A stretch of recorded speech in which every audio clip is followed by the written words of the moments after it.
1. The counselor, who wasn't on the roster. Camp Elmwood was always a second home for teens. Cozy cabins, marshmallow nights, the usual harmless fun.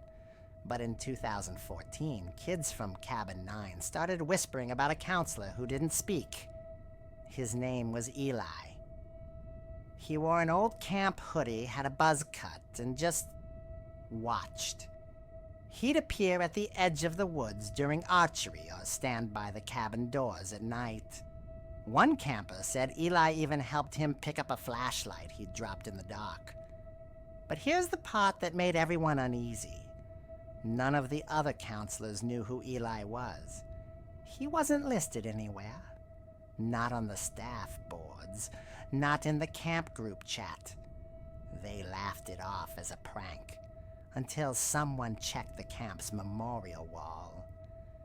And there he was, Eli Tanners, a junior counselor who drowned in the lake in 1994, still wearing his hoodie when they found him. 2. Don't go in Cabin 6. Cabin 6 was the only building that stayed locked all summer long. The official explanation: under renovation. But the lock looked ancient, and some swore they heard noises coming from inside, soft scratching or breathing when the wind stopped. One night in 2019, a few brave campers decided to sneak in.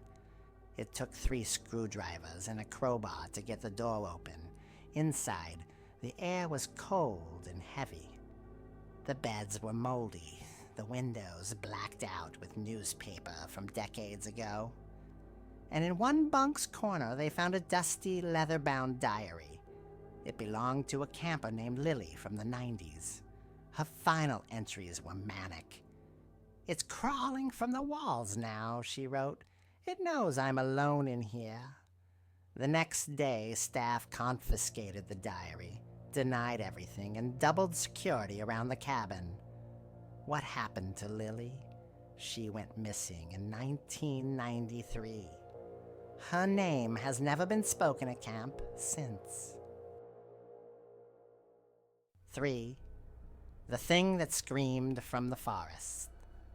Camp Pine Hollow is surrounded by miles of dense, silent forest, and no towns, no trails, just thick trees and fog after sundown. One of the camp traditions was the ghost hike, a nighttime walk led by counselors where they'd share scary stories. But in 2017, things got too real. Halfway through the hike, everyone froze. A long, high-pitched scream came from deep in the woods. Not human, but not animal either. It echoed like something was hunting. One kid swore he saw something crawling on all fours, backwards, moving fast between the trees. Everyone ran back to camp. Staff said it was probably a fox. But the next morning, they found claw marks gouged into the mess hall siding, 10 feet off the ground. That year, the ghost hike tradition was quietly canceled.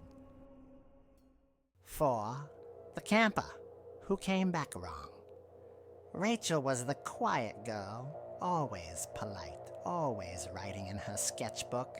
During a canoe trip, she fell behind in the current and was separated from the group. By the time they realized, she was gone. Search parties scoured the riverbanks for hours, panicking as dusk crept in. She was found at sunset, standing in the water, silent, just staring. No one saw her paddle back. No one saw how she got there. That night, she didn't speak, didn't eat, just sat on her bunk with her back to everyone. Her cabin mates later said she stood over them while they slept, whispering nonsense in a voice that sounded layered, like it wasn't hers alone. One girl even said Rachel's eyes weren't hazel anymore. They were all black. A week later, Rachel left camp early. Her parents said she wasn't adjusting well. They never explained what happened, and she never came back.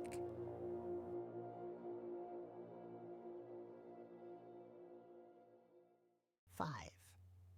Midnight Man at Camp Sycamore. You've probably heard of the Midnight Man ritual. Light a candle, write your name on paper, knock on a door 22 times at midnight, then try to survive until 3:33 a.m. without the candle going out. Internet creepypasta. Just a game, right? In 2021, a group of teens at Camp Sycamore decided to try it, just for laughs. They did everything right, followed the instructions to the letter. It was all fun and games until Jake, one of the campers, dropped his candle. It flickered out. The others said he laughed at first, then went silent. By morning, his bed was empty, his belongings untouched. Such parties turned up nothing. The only clue? A message scrawled in soap across the cabin mirror.